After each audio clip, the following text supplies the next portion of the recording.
Welcome to the course preview for the 2024 Defender Kentucky 3-Day event presented by Mars Equestrian. I'm here today with Philip Surl, TD for the 5-star this year, and I am Derek di Grazia, the course designer for both the 4 and the 5-star.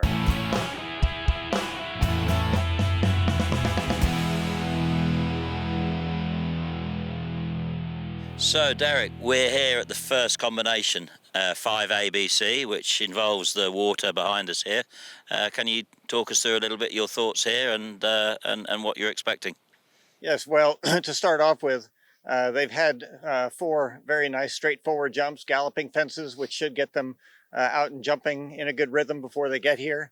And when they get to this combination, they'll jump in over the log, which sits right behind us, down into the water, and then up the slope to the rolled coop there, and then beyond that there is the right-handed brush corner. There is an alternate for the brush corner, but I believe at this point in the course everybody should be going straight. And the alternative there you just talked about, Derek, where do you foresee that potentially playing in? Is that after they've had a problem, you think, or have you put it in such a position where they can actually get to it legally the first time? No, I think that I'd like to hope that they would only use it if they had a problem, because I'd hope that everybody would go straight here. But they also could use it if they land off the roll here, don't land in a good position and decide that they can pull out, which they could do right away, and then come back to that corner. But for sure, taking an alternative like that first choice at this early on, there's a long way to go, and that would be a lot of energy used. I think so, because they, as you say, they do have a long way to go here. I'm here with former international competitor Kerry Millikin at fence 7 and 8, the coquin cove. They've had a nice big oxer and some gallop jumps in between 5 and here to get things going again. And the jump here has a nice big drop into the water, and you've got terrain questions going up the hill to very narrow, big brush jump. And I'd be looking to go the direct route here though, because it's inviting and it's early in the course, and I'd be looking to do that. Yeah, no, I think that after they jump the ditch and rails at 7, they're going to have to make sure they really get their horses gathered up so that they can ride forward and over the corgi. It's a big drop into the water, and then immediately they'll be thinking whether they're going to just stay on the forward stride or else stay out and add another stride here. But I would suspect that the riders will make their choice, make their plan based on what they're riding and also how they land in the water. Yeah, and there is an option if you have a glance off at B. There's a nice option to do. It will cost you some time, but there you are. I think, those options are going to cost time all the way around the course wherever they take them. So I think they're always going to have to be thinking about what they're going to do and what they're going to take, and always make sure they have a plan B. It's always a constant question. Back with Philip again here at number 10, the Walnut Bank, a new combination this year. So Philip? Okay, so you had the combination down at the bottom at the water there, and you've run on up to here over a triple bar over quite a large ditch. Yep. Again, just a fence to sort of give them confidence and keep them galloping and jumping some nice big fences. And then they've had a gallop up the hill here. This combination is new this year, an interesting piece of terrain. And I think that they have to really jump in over the oxer. It's a bit of a scope question because they don't want to be going too quick, because right away they're going to have to make a bend or a very slight bend to a very angled brush, which they're really going to have to hold their line to. So yeah, we've run up the corner and jumped the fence before the ox are behind us here. That one's frangible. So we've got MIM clips on the front and on the back of that one. Yes, because it's a narrower oxer. We have to do the MIM clips on the front and the back, but hopefully we won't have any activations here. And like you say, it's a new little bit of ground. It's a bit of ground that we've driven by and looked at, and you've sort of talked about maybe using and you've used now, and obviously the second element now rolling off the sort of the top of this sort of mound here. Be quite interesting how they get. And how you guys end up cutting and trimming the brush on the second element. No, I think that's always the question. Is the week of the event, we come out here and we put the brush in and we start looking and cutting, and it really will make the question either easier or harder depending on what we do here. And I really think that the bit of terrain here is going to affect the horse's stride, and the riders are going to be aware of that.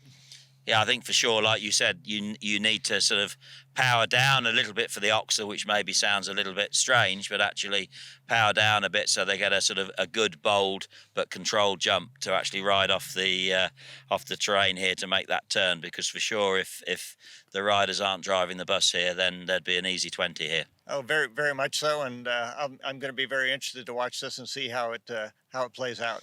I think there'll be several riders in the riders' tent watching the first few through here. I would think so. Thank you. So, Kerry, we're here at the Defender head of the lake, always one of the feature fences on the course. Definitely always a feature fence here. It's a little earlier in the course than it has been in the past, and it's a big drop in and a bending line to another angled big jump, and it's quite tight to the final element. But if I'm having a good go so far, I'm thinking I've got to try that direct route. The riders here, though, if they have a hiccup, the horse can little stumble when they land, anything can happen, and they've got to be ready to make a really quick decision as to which alternate route to go, and there are a lot of them here. Yes, as you said, this fence comes earlier in the course. It's at minute 5 this year, which is a bit earlier than it has been in the past. And there are a few different options, but really, if you're in the hunt and you're trying to win this event, you're going to go and try and do the direct route here. But you have to be brave. You've got to have a good line here, and you've got to really make sure that your horse sees what it's doing and just keep going. And I think that it will be interesting because I think that some of the options will get used because it's not always going to go perfect on the day. That's the thing here. If they, I said, jumping into water with a big drop, anything can happen, even though it's not too late in the course.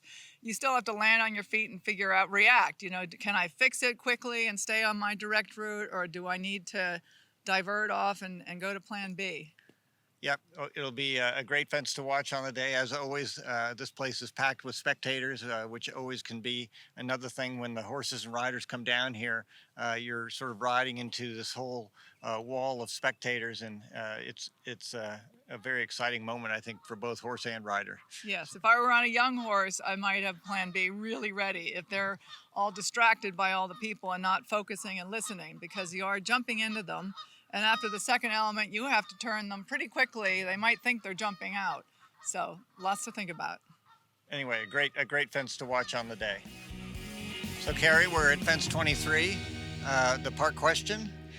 Now we are 9.5 minutes into the course. If you're up on the clock, you got 2 minutes to go till home, and a lot of strategy starting to kick in here. If I've had ideally a good go around, I'd be going the direct route. But your horse is going to be a little tired. I don't care how fit they are, and it's quite a severe angle. So you can't have a hiccup at the first two elements of this, because you've got to be accurate and on and really keep that horse there with your leg to get through there. Now, what is good about this is being this point in the course, it's good to give the horses an option. It's going to cost them a lot in time, so you're not going to win the competition, but you should be able to go safely around. So, yeah, this is interesting this year because this combination, again, comes late in the course. It hasn't done that for about 3 or 4 years. And you, as a rider, you really have to make sure, one, that you're helping your horse out here. The jump in over the rails, they're frangible rails on a MIM clips. And so the riders have to really make sure, one, that they don't have an unwanted activation there. And then two, once they jump in, they've got to make sure that they help their horses a bit here and they get the right line jumping out. There are options here, which again, that I think the riders will really have to make sure that they have all the different plans here to make sure that they can navigate this combination clean and be able to carry on and do the last 1.5 minutes or 2 minutes of the course. As always, you're getting close to home. There's one other big combination after this, and you've just got to weigh it out. You don't want to make a silly mistake here if your horse is a little tired. So it's and the rider might be getting a little tired. So there's a lot to think about here. No, I think there is definitely a lot to think about, and hopefully everybody will have a good ride through here. Definitely, it can go beautifully. When it goes well, it goes well. Yes. So this year's course for the Defender Kentucky 3-day event presented by Mars Equestrian, 11 minutes, 20 seconds, or somewhere thereabouts. It should be quite different than last year's. It runs the opposite direction. It has many new combinations that the horses and riders have not seen and that the public hasn't seen. And so I think it will be a very exciting day, and I expect to see some great rides and many good clear rides.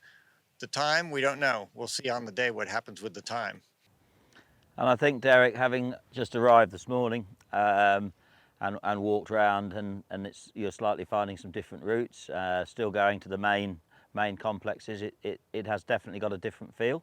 From the point of view of the flow, I think anyone that's having a good ride and going all the straight ways will find the course quite flowing. As ever with you've on the technical side sometimes allowed them into a combination and to get out, and sometimes lock them in and that they're going one way. So I think, as ever, it is a 5-star and is very much of the level, and I think the best horses will find it easy, and others will find out what a 5-star really is. As Philip said, it's a proper 5-star. It's a lot of challenges.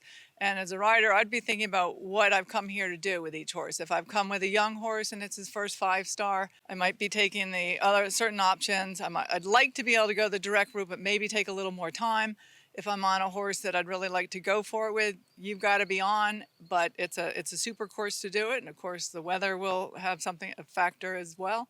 But it looks like a good, challenging course. Well, Derek, once again, it's been a challenging course, very thought-provoking, and it will definitely be an exciting day. I'm hoping so, and hope we see a lot of great rides.